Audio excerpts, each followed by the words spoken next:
오늘도 하나님의 그 은혜가 여러분의 기도 가운데 함께 나타날 줄 믿습니다. 사람들의 기본적인 성향은요, 어떤 일을 함에 있어서 그 일에 대해서 반드시 보상을 받고 싶어 합니다. 내가 이렇게 이만큼의 일을 했으니 내 공로를 인정해서 이만큼의 보상을 달라고 요구하지. 보상 심리를 갖고 일한다. 오늘 예수님의 제자들도 예수님을 따르면서 보상 심리를 가지고 예수님을 따라갑니다. 그 말씀이 마태복음 19장 27절에 나와 있습니다.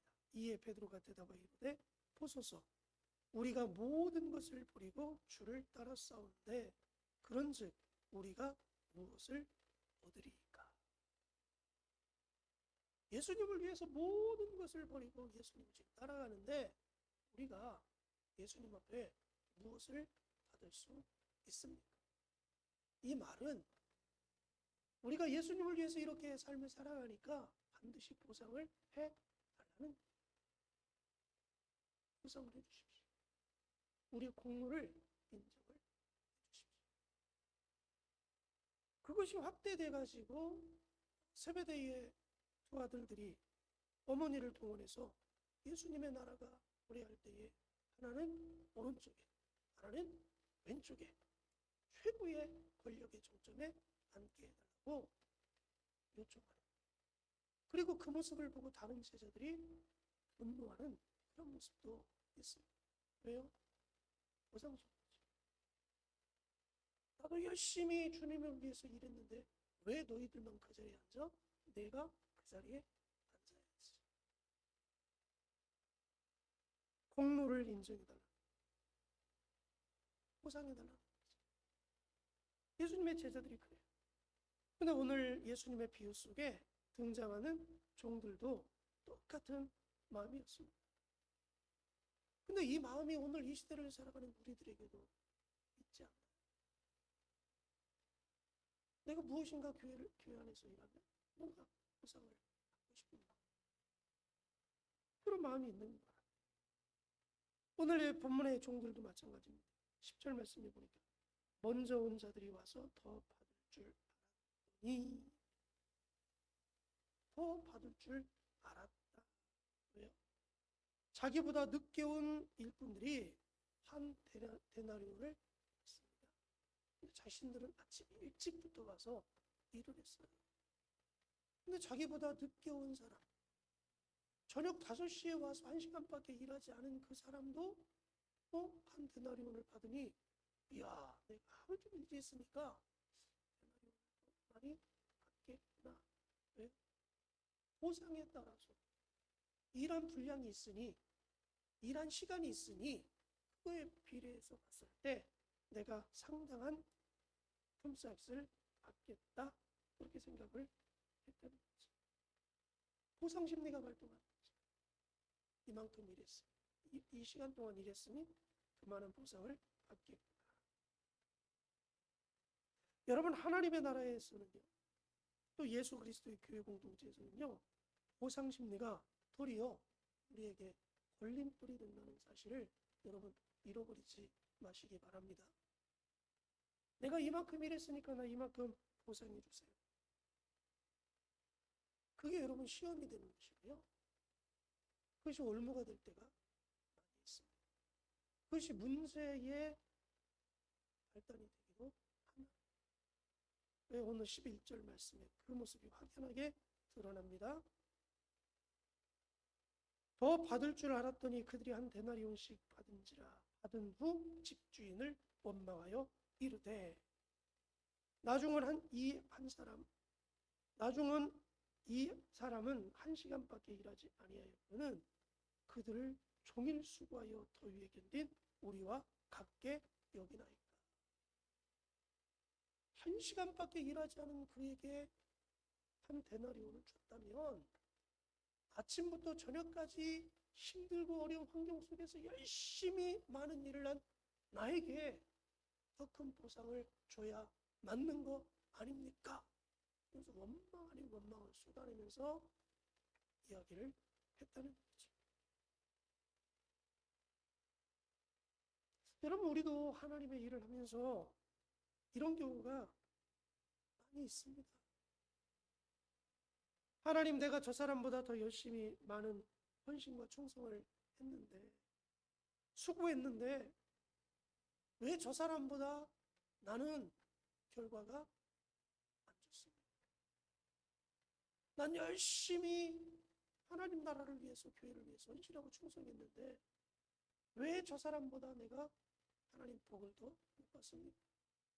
하나님 나에게 더 큰 복 주셔야 되는 거 아닙니까? 라고 하나님 앞에 보상을 요구하거나 화내거나 따지거나 서운할 때가 많이 있다는 거예요. 정말 그런 적이 많아요. 교회에서 열심히 헌신하고 충성하는 사람들, 근데 대충 신앙생활 하는 사람들, 근데 외적인 모습을 보면 사람들이 결과를 많이 얻는 상황을 만날 때 있어요. 근데 열심히 한 나에게는 그만한 보상이 안 따라올 때가 있어요. 그럼 하나님 앞에 따지게 될 수 있는 거죠. 하나님, 나 이렇게 하나님을 위해서 이러는 왜 내 삶은 이렇습니까? 왜 내 사업은 이렇습니까? 왜 내가 하는 일은 잘 안 풀립니까? 그래서 보상 심리에 대한 마음을 가지고 하나님 앞에 원망할 때가 많아요. 그리고 교회 안에서도 사람들의 관계성 속에서도 마찬가지예요. 내가 열심히 교회를 하는데 왜 우리 목사님은 나 안 알아주지? 우리 성도들은 왜 안 알아주지? 그러면서 나름대로 서운해요. 그 때문에 또 특집자 가서 막 어떤 문제를 이야기시키고, 그래서 교회의 분위기를 쌓아대는 그런 일들도 분명히 있다. 누구처럼? 오늘 아침부터 와서 열심히 일한 그 사람이 주인을 향해 원망하듯이 원망하는 모습들이 있다는 거예요. 근데 이러한 사람들을 향해서 오늘 예수님은 단호하게 말씀하십니다. 14절에 13절부터 주인이 그 중에 한 사람에게 대답하여 이르되 친구여, 내가 내게 잘못한 것이 없노라. 내가 나와 한 데나리온의 약속을 하지 아니하였느냐? 내 것이나 가지고 가라. 네 거나 가지고 가라. 이렇게 말씀하세요. 왜요? 보상은, 품삯은 주인이 약속한 대로 준 거기 때문에 문제가 되지 않는다.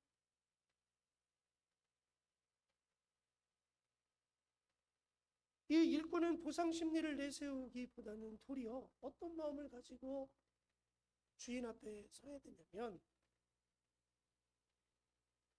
주인에 대한 은혜를 생각하고 감사함으로 받아야 됩니다. 그 이유가 7절 말씀에 있습니다. 이르되 우리를 품꾼으로 쓰는 이가 없습니다. 이 종이 품삯을 받을 수 있는 이유는 어디에 있어요? 주인이 자기를 일꾼으로 불러줬기 때문에 일할 수 있게 된 것이고, 그 일함 때문에 약속대로 품삯을 받을 수 있게 된 거죠. 일하고 싶은데 자기를 써주는 사람이 없다면 일할 수 없고, 일하지 못하면 품삯을 받을 수 없는 상황이 도래하는 거죠.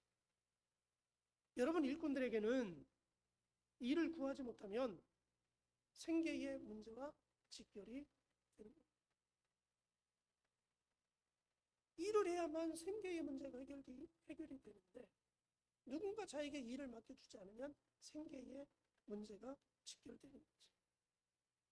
그러므로 이른 아침에 나가서 일꾼으로 부름받고 약속된 품삯 따라서 하루 종일 열심히 일하고 품삯을 받으니 생계 문제가 해결이 된 거죠. 그럼 도리어 그 주인에게 무슨 마음을 가져야 돼요? 감사. 주인이 나를 불러서 일하게 해주심에 대해서 감사한 마음을 가져요. 은혜를 알아야 된다는 거죠. 그래서 여러분, 우리가 하나님의 일을 하면서 보상 심리가 앞서는 것이 아니라 하나님의 은혜의 마음이 우리의 마음속에 먼저 가야 된다. 포도원의 주인에게 감사해야지. 왜? 자기를 그 주인이 은혜를 베풀어 줬기 때문에 자기가 일할 수 있게 된 것이고, 거기에 따라서 품삯을 받게 되었고, 품삯을 받음으로 생계의 문제가 해결이 됐기 때문에 그런 것이죠. 그래서 이 문제는 보상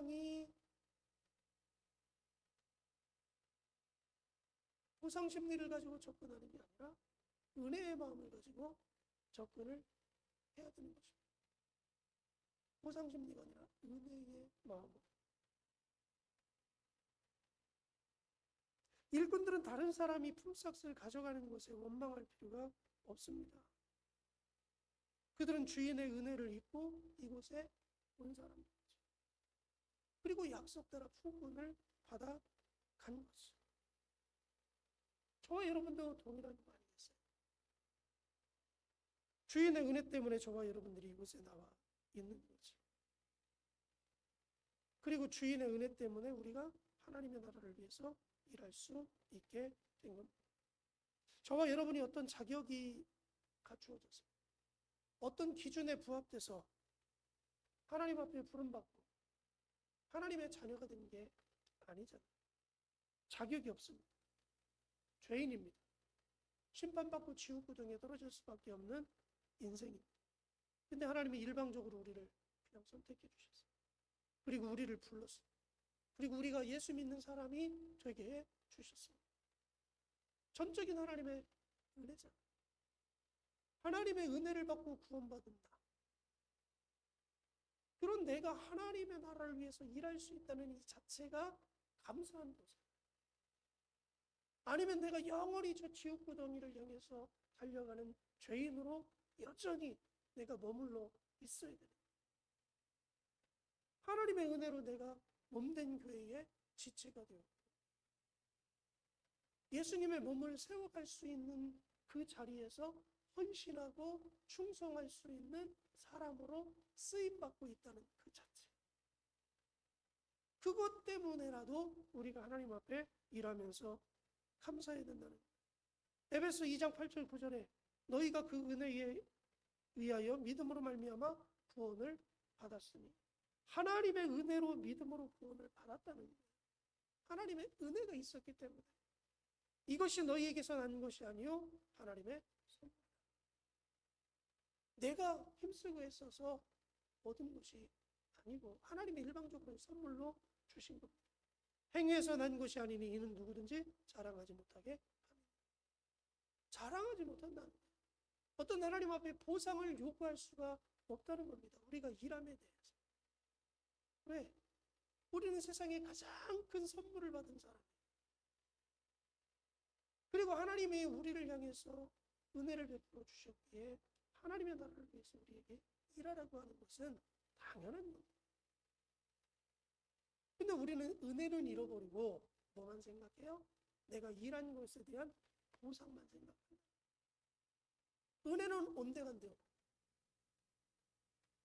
처음에 주인이 종들을 불렀을 때 어떤 마음이었을까요? 많은 사람들 가운데 나를 일꾼 삼아 주셔서 오늘 하루에 생계의 문제를 해결해 주셨으니 얼마나 나를 불러 일을 시켜주고 그 마음을 가지고 시작을 했는데, 근데 나중에 온 사람들과 보상심리가 발동돼서 비교를 해보니까 그때부터는 원망이 나타나기 시작해요. 여러분, 우리가 신앙생활할 때 그런 마음이 있어요. 처음에는 하나님의 부름 앞에 너무너무 감사해요. 너무너무 고마워요. 왜요? 구원시켜준 자체가 너무너무 감격이잖아요. 지옥 가지 않고 내가 천국 백성이 됐다. 내가 하나님의 자녀로 삶을 살아갈 수 있다. 너무너무 감사해요. 그래서 그때는 하나님 앞에 감사하고 내 모든 것들도 하나님 앞에 드리겠다고 막 헌신하고 충성하고 열심히 일하다가 어느 날 갑자기 사람들과 내 삶을 비교하게 되는 거예요. 그러면 그때부터 뭐가 나타나요? 보상심. 내가 저 사람보다 더 열심히 했으니까 내가 이러한 보상을 받아요. 내가 열심히 충성스럽게 일했으니까 목사님 앞에도 인정받아야 돼. 칭찬받아야 되고 사람들 앞에도 박수도 받아야 되고. 근데 그 보상 심리가 채워지지 않으면 그때부터 문제가 생깁니다. 여러분 왜 그랬다고요? 은혜를 잃어버려요. 우리는 하나님 앞에 나갈 때 교회 공동체 안에 늘 먼저 생각해야 되는 게 뭐예요? 보상이 아니라 은혜를 먼저 생각해야 돼요. 은혜를 생각해야만 걸림돌이 없고요. 내가 한 일에 대해서 자랑할 게 없는 것이고요. 그것 때문에 내가 원망하고 불평하고 서운해할 게 전혀 없어지는 거예요. 근데 은혜는 온데간데 하나님이 주신 그 큰 은혜와 선물은 온데간데 없고 내가 한 일에 대해서만 자꾸 뭔가 결과물을 찾고 결과물을 손에 쥐려고 하니까 문제가 되는 것입니다. 그렇게 신앙생활하니까 기쁘지도 않고 행복하지도 않고 내 마음에 막 서운함만 쌓여가는 거예요. 불편해지는 거죠. 그러니까 믿음이 온전해지지 않는 거예요. 오늘 저와 여러분이 사순절을 보내면서 주님 주신 은혜 회복하기를 원합니다. 보상을 내세우기 전에 내 안에 정말 은혜가 있는 것이 하나님이 나에게 베풀어 주신 은혜의 마음이 내 마음에 가득 차 있는지를 돌이켜 보시고요. 그 은혜가 나를 사로잡고 끌고 가면 내가 죽도록 충성해도 아무런 문제가 되지 않아요. 근데 은혜가 없이 보상만 생각하니 그게 걸림돌이 되는 것입니다. 그게 교회의 문제거리가 발생하는 것이 하나님의 영광을 가리는 어리석은 모습을 만들어 하는 것입니다. 그러므로 이러한 모습들이 있다면 우리가 철저히 다시 한번 회개하고 하나님 내가 은혜의 사람으로 살아가게 하옵소서. 또 우리 교회가 그러한 은혜의 사람들이 모여서 행복하게 교회를 세워나갈 수 있다. 그리고 보상은 하나님이 그냥 알아서 주시는 거야. 알아서 약속 따라서 그냥 알아서. 내가 요구한다고 해서 하나님 주시고 알아서. 그러므로 저와 여러분들이 하나님 앞에 오늘 이 아침 기도할 때 하나님 내가 은혜를 아는 사람이 되게 하시고 은혜로 내가 삶을 살아갈 수 있도록 해달라고 기도하시고요. 또 내가 필요한 모든 것들을 하나님 은혜 가운데 공급하고 채워달라고 같이 한번 기도합니다. 참 좋으신 아버지 하나님